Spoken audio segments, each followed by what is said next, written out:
Good morning all the students. In the yesterday's lecture we discussed already equilibrium constant whenever partial pressures of reactants and products are taken into consideration, and the equilibrium constant whenever molar concentrations are taken into consideration. And today we have to study the relationship between Kp and Kc. So how we can correlate Kp and Kc? For that purpose, start the derivation from the formula of Kp. Kp for any general reaction. Let us consider a general reaction. A plus B gives formation of C plus D at an equilibrium at that time. Or let us write the reaction first of all. Any general reaction AA in gaseous state plus BB in gaseous state at an equilibrium gives formation of CC in gaseous state plus DD in gaseous state. By applying law of mass action, we get value of Kc and Kp. So the yesterday's formula for this reaction for Kp is equal to, yes, it is the ratio of product of partial pressures of products to the product of partial pressures of reactants raised to the power their stoichiometric coefficients in the balanced chemical equation. And hence we have the formula of Kp. Kp is equal to Pc raised to C into Pd raised to D upon Pa raised to A into Pb raised to B. Now, according to general gas equation, as you studied this equation in 11th standard, general gas equation or ideal gas equation for n number of moles can be given by the formula PV is equal to nRT.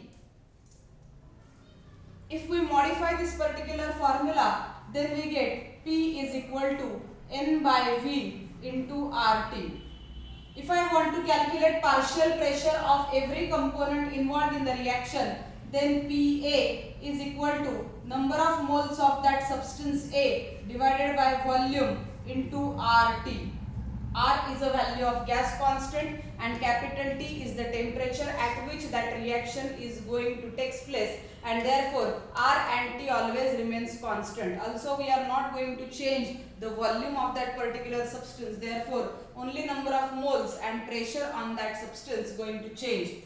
If Pa is equal to Na upon V RT, what is this? Number of moles upon volume, that means mole per dm cube or mole per liter. It is nothing but the concentration in mole per dm cube, and concentration in mole per dm cube is nothing but the molar concentration. So one can write down Pa is equal to molar concentration. कुणाचं? Molar number of moles घेतलेत A सबस्टन्सचे, म्हणून molar concentration पण कुणाचं? A सबस्टन्सचं. Therefore Pa is equal to in square bracket A, but we can read it as molar concentration of A into RT as it is. Similarly, we can write down Pb is equal to molar concentration of B into RT. Pc is equal to molar concentration of C into RT, and Pd is equal to molar concentration of D into RT.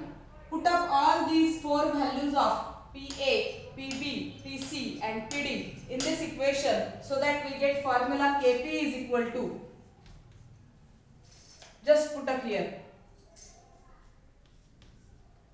molar concentration of C into RT and the whole bracket raised to the power small c into molar concentration of D into RT whole bracket raised to the power small d. तसंच denominator ला divided by molar concentration of A into RT raised to the power small a into molar concentration of B RT raised to the power B.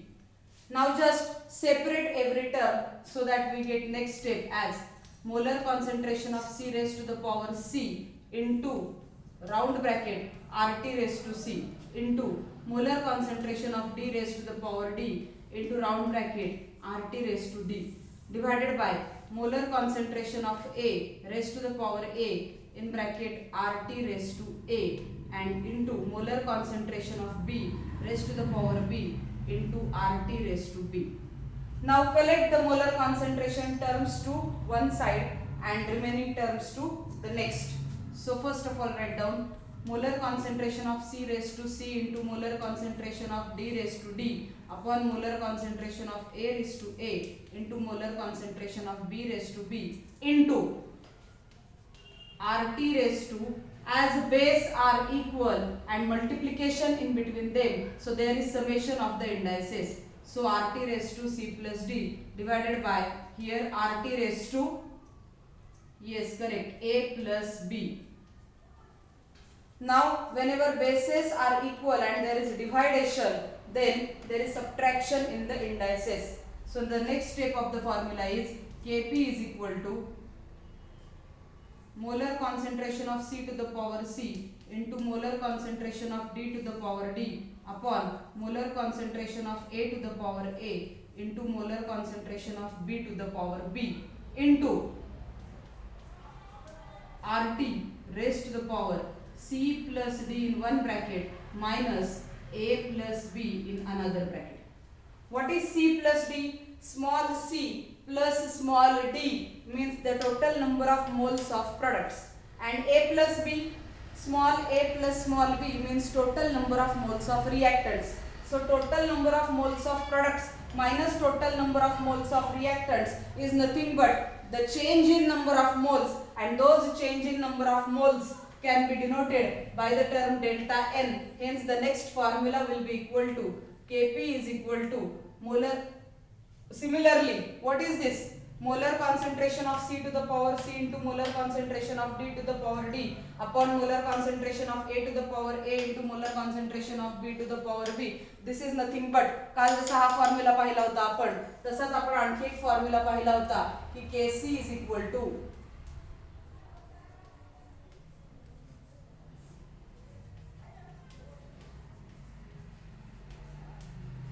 so this is nothing but the Kc. So put up both the values here. So Kp is equal to Kc in bracket RT raised to delta N. This is the relation between Kp and Kc. Kp is equal to Kc into RT raised to delta N, where Kp is the equilibrium constant whenever partial pressures are taken into consideration. Kc is the equilibrium constant whenever molar concentrations are taken into consideration. Capital R is the value of gas constant. Capital T is the temperature at which reaction is going on. And delta N is the change in number of moles, where it is equal to C plus D minus A plus B, that is N2 minus N1. Number of moles of products minus number of moles of reactants involved in a balanced chemical equation which is in equilibrium. In this formula, the value of gas constant capital R is equal to 0.08206 liter atmosphere per Kelvin per mole, and the standard state of pressure is 1 bar, where 1 Pascal is equal to 1 Newton per meter square and 1 bar is equal to 10 raised to 5 or 10 raised to 5 Newton per meter square.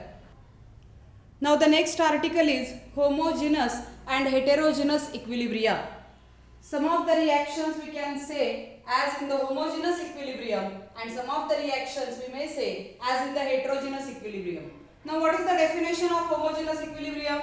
Whenever all the reactants and products are present in same phase, let us consider H2 gas plus I2 gas at an equilibrium gives formation of 2 moles of hydrogen iodide, that is Hi, in the gaseous state. Such a kind of reactions in which all the reactants and product molecules are present in same phase, they are known as the homogeneous equilibrium reaction, or we can say that reactions are in homogeneous equilibria. At the same stage, let us consider the other example of formation of ammonium chloride, NH3 gas plus chlorine gas, ammonia gas, NH3 gas plus chlorine gas at an equilibrium gives formation of ammonium chloride NH4Cl, but now in the solid state. Ammonium chloride NH4Cl reaction is not balanced we may balance the reaction. आपण reaction balance करू शकतो. How many moles of nitrogen to reactant side? 1 and to the product side also 1. Number of moles of chlorine to reactant side 2. We want 2 moles to the product side, so we have to write down 2 here. But because of this 2, now the number of moles of hydrogen and nitrogen all get changed.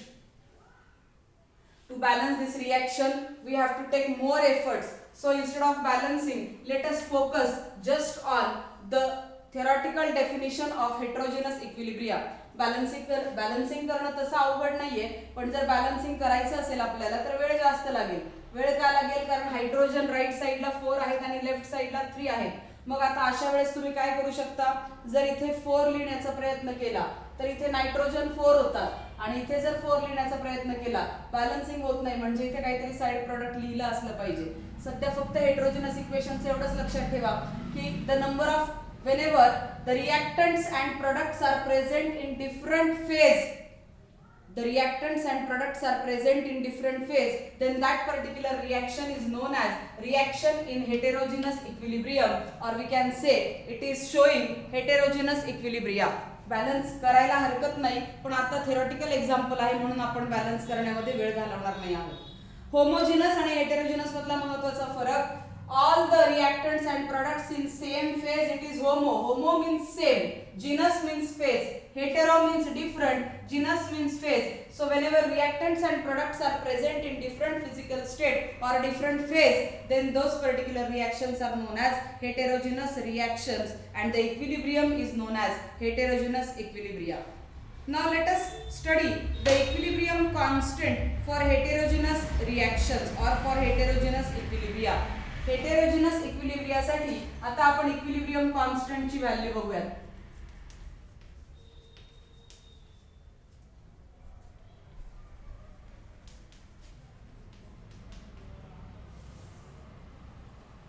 Equilibrium constant आतापर्यंत आपण केसी आणि KP बघितले. आता एक example घेऊया, साधा example की जे balanced असेल. Whenever reaction is balanced, then only we can apply the law of mass action to write the equilibrium constant. Remember, जर reaction balanced नसेल तर आपली equilibrium constant ची व्हॅल्यू चुकेल. म्हणून आपण एक सिंपल एक्झाम्पल घेऊया. Let us consider whenever ethanol is placed in a conical flask, liquid vapor equilibrium is established. Liquid vapour equilibrium इथेनॉलच्या बाबतीत इथेनॉलचा फॉर्म्युला आहे C2H5OH. याला म्हणतात ethyl alcohol. In liquid state is in equilibrium always in the C2H5OH, that is ethanol in the gaseous state. Liquid vapour equilibrium म्हणतात याला. Heterogeneous example आहे कारण रिॲक्टंट लिक्विड फेज मध्ये आहे, प्रॉडक्ट गॅशियस फेज मध्ये आहे. आता यासाठी इक्विलिब्रियम कॉन्स्टंटची व्हॅल्यू काढायची. काय असेल व्हॅल्यू?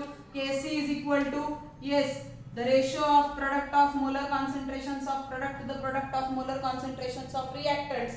पण आता सध्या एकच रिॲक्टंट आणि एकच प्रोडक्ट आहे आपल्याकडे, म्हणून न्यूमरेटरला येईल मोलर कॉन्सन्ट्रेशन ऑफ C2H5OH आणि डिनॉमिनेटरला येईल मोलर कॉन्सन्ट्रेशन ऑफ C2H5OH. आता इथे प्रश्न तयार होतो की दोन्हीकडे C2H5OH असल्यामुळे कळत नाही की गॅशियस कोणतं आणि लिक्विड कोणतं. म्हणून अशा प्रकारच्या एक्झाम्पल मध्ये आपण फेज मेन्शन करणं गरजेचं आहे. सो C2H5OH gaseous and divided by molar concentration of C2H5OH liquid is nothing but the value of Kc, that is equilibrium constant, whenever molar concentrations are taken into consideration. Okay, but the molar concentration of C2H5OH in liquid state is always 1 and therefore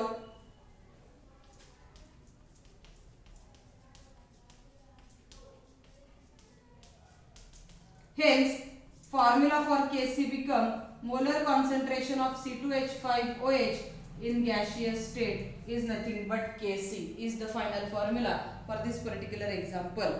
So thus at any given temperature density is constant irrespective of the amount of liquid and the term in the denominator is also constant.